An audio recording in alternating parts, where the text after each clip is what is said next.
आज हम बात करने वाले हैं एक ऐसे पर्व की जिसका नाम सुनते ही हमारी आंखों में त्याग, सादगी और श्रद्धा की तस्वीर उभर आती है। जी हाँ, हम बात कर रहे हैं सीता नवमी की, जो इस बार मई के 6 तारीख को मनाई जाएगी, यानी कि मंगलवार को। अब आप कहेंगे ये सीता नवमी क्या चीज है? इतना तो सुना था कि राम नवमी होती है, लेकिन ये सीता नवमी पहली बार कानों में पड़ रही है। तो सुनिए, ये वही सीता हैं जिनके बिना राम की कहानी अधूरी है। वो जो जनकपुर की राजकुमारी थी, लेकिन दुनिया को त्याग, सहनशीलता और नारी शक्ति का सबसे सटीक उदाहरण बन गई। सीता नवमी का दिन माता सीता के जन्म उत्सव के रूप में मनाया जाता है। और हाँ, ये कोई सामान्य जन्मदिन नहीं है, ये धरती की बेटी का आगमन था, जो हल की नोक से धरती से निकली थी। राजा जनक जब खेत जोत रहे थे, तब उन्हें एक सुनहरा कलश मिला जिसमें सीता जी विराजमान थी। मतलब भगवान राम के जीवन की लव स्टोरी का ये पहला सीन वहीं से शुरू हुआ था दोस्तों। अब ये बात जितनी फिल्मी है ना, उतनी ही आध्यात्मिक भी है। आपको सुनने में बहुत मजा आएगा, तो सुनिए। अब कोई पूछे कि इस दिन की खासियत क्या है, तो बता दे कि ये दिन खास तौर पर महिलाएं बड़े श्रद्धा से मनाती हैं। सुहागन महिलाएं अपने पति की लंबी उम्र के लिए और कुंवारी कन्याएं अच्छे वर की प्राप्ति के लिए इस दिन व्रत रखती हैं। और तो और जो लोग संतान सुख की कामना करते हैं, उनके लिए ये दिन बहुत फलदायक माना जाता है। पर मजे की बात तो ये है कि सिर्फ महिलाएं ही नहीं, बल्कि कई पुरुष भी माता सीता की पूजा करते हैं, क्योंकि सीता का चरित्र सिर्फ स्त्री तत्व का प्रतीक नहीं है, बल्कि इंसानियत, मर्यादा और त्याग का भी उदाहरण है।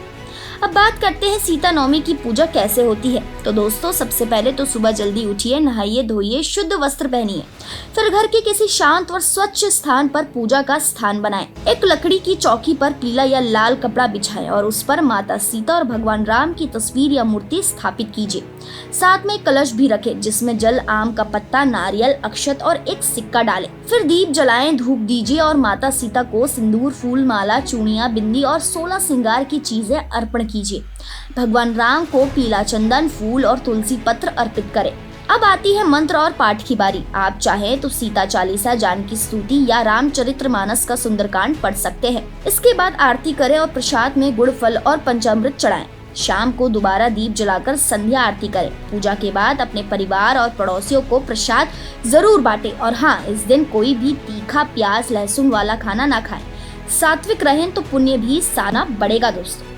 अब आप सोच रहे होंगे कि व्रत कैसे रखा जा सकता है। तो दोस्तों, व्रत मतलब दिन भर उपवास, लेकिन ये उपवास कोई भूखा रखने वाला उपवास नहीं है। आप फलाहार कर सकते हैं, जैसे दूध, फल, साबूदाना, खिचड़ी, मखाने, मूंगफली इत्यादि। लेकिन ध्यान रखिए, व्रत सिर्फ शरीर का नहीं होता, मन का भी होता है। यानी दिन भर इंस्टा रील्स और सीरियल से दूरी बनाएं और मन लगाकर भक्ति कीजिए। और हाँ, व्रत के दौरान झूठ बोलने से तो भगवान भी माफ नहीं करते, तो वो गलती मत करना। अब आते हैं इस पर्व से मिलने वाले लाभों पर। देखिए दोस्तों, माता सीता की पूजा करने से वैवाहिक जीवन में शांति आती है, पति पत्नी में प्यार बढ़ता है और परिवार में खुशहाली रहती है। जो लोग बार बार रिश्तों में धोखा खा चुके हैं, उनके लिए ये दिन रामबाण है। जो लोग संतान सुख से वंचित हैं, उन्हें भी इस व्रत से लाभ मिलता है। और सबसे बड़ी बात, ये दिन आपके भीतर सहनशीलता, त्याग और मर्यादा के गुण पैदा करता है। आज की भागदौड़ वाली जिंदगी में यही तो सबसे बड़ी जरूरत है दोस्तों। अब थोड़ा पौराणिक कहानी की बात भी कर लेते हैं। कहते हैं कि एक बार एक ब्राह्मण की पत्नी बुरे संग में पड़कर पाप कर्मों में लिप्त हो गई थी। मरने के बाद उसका जन्म एक अंधी चंडालिन के रूप में हुआ। वो बहुत दुखी थी, भूखी, प्यासी और रोगग्रस्त। एक दिन वो सीता नवमी के दिन अयोध्या पहुंची, जहां पर्व की धूम थी। उसे किसी ने खाना तो नहीं दिया, लेकिन तुलसी और गंगा जल दे दिया। उसने अनजाने में यही व्रत कर लिया। अगले जन्म में वो एक राजा की महारानी बनी। मतलब पुण्य का फल जरूर मिलता है, चाहे आप जानकर करें या अनजाने में। एक और दिलचस्प बात बताती हूँ दोस्तों, कई जगहों पर इस दिन सीता स्वयंवर की झांकी भी निकाली जाती है, जिसमें माता सीता और भगवान राम की विवाह लीला को रंगीन परिधानों और सजावट के साथ मंचित किया जाता है।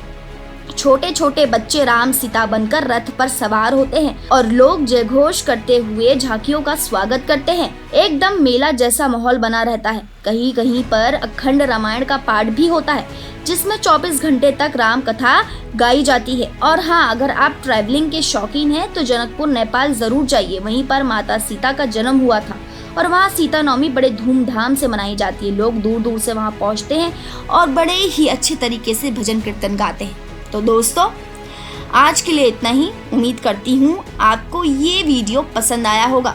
अगर आपको ये वीडियो पसंद आया तो इसे लाइक कीजिए और हाँ, हमारे चैनल को सब्सक्राइब करना ना भूलें।